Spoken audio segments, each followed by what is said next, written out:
আসসালামু আলাইকুম ভিউয়ার্স, সকলকে এমআই সজল চ্যানেল পক্ষ থেকে আন্তরিক শুভেচ্ছা অভিনন্দন। ভিউয়ার্স, আজকে আমি একটা বিষয় নিয়ে কথা বলবো। আমার আসলে কয়েক পেয়ার কবুতরের বাচ্চা অনেকটা শুকিয়ে গেছে। আসলে ওর মা বাবা ঠিক মতো খাওয়াইতেছে না। তো এই কবুতরগুলো এখন আসলে হ্যান্ড ফিডিং করা দরকার। দেখেন এই যে একটা বাচ্চা থেকে একটা বাচ্চা আসলে অনেকটা ছোট হয়ে গেছে। আর অনেকটা এই বাচ্চাটা আসলে মাদি বাচ্চাটা অনেকটা শুকনা, আর এই নর বাচ্চাটা দেখেন অনেকটা বড় হয়ে গেছে। একটাকে খাওয়াইতেছে, আর খুব ভালো করে খাওয়াইতেছে না। বাচ্চাগুলো বড় হয়েছে অথচ ঠিক মতো খাওয়াইতেছে না।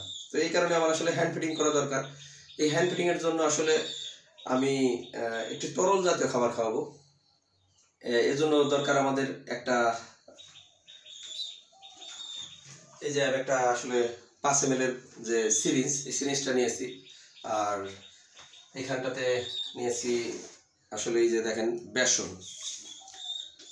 এখানে রয়েছে আসলে ডাইলের গুঁড়া এবং আটার গুঁড়া, আটা।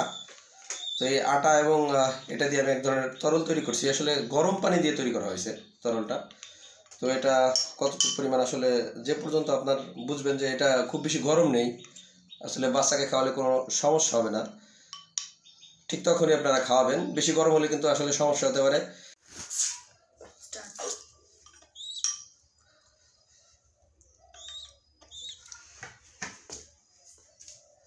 ভিউয়ার্স, এই আপনারা দেখতে পাচ্ছেন যে এই যে বেসনটা আমরা তৈরি করেছি গরম পানি দিয়ে, আসলে এটা খাওয়াবো। আর আপনারা সিরিঞ্জের মাথায় একটা এইরকম নরম ধরনের পাইপ নিয়ে নেবেন, যাতে আপনাদের এই বেসনটা খাওয়াতে সুবিধা হয়। তো আমরা এক একটা বাচ্চাকে আসলে 10 ml করে খাওয়াবো। 5 ml এর, যেহেতু এটা 5 ml এর সিরিঞ্জ,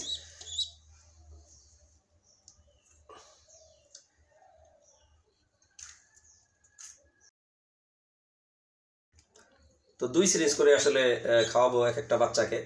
বাচ্চাগুলো অনেকটা শুকিয়ে গিয়েছিল।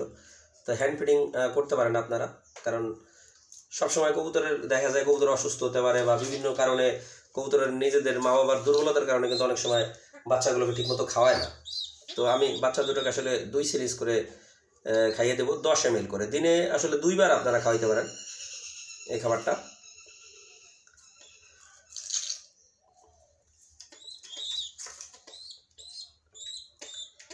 সত্যিকার কথা বলতে কি, সবসময় কিন্তু আসলে হ্যান্ড ফিডিং এর ক্ষেত্রে আপনার শুকনা খাবার খাওয়ানো যাবে না। তো এই বেসনটা কিন্তু যথেষ্ট পরিমাণে উপকারী। আমি আবারও বলি, এই খাবারটার মধ্যে কী কী দিয়েছিলাম।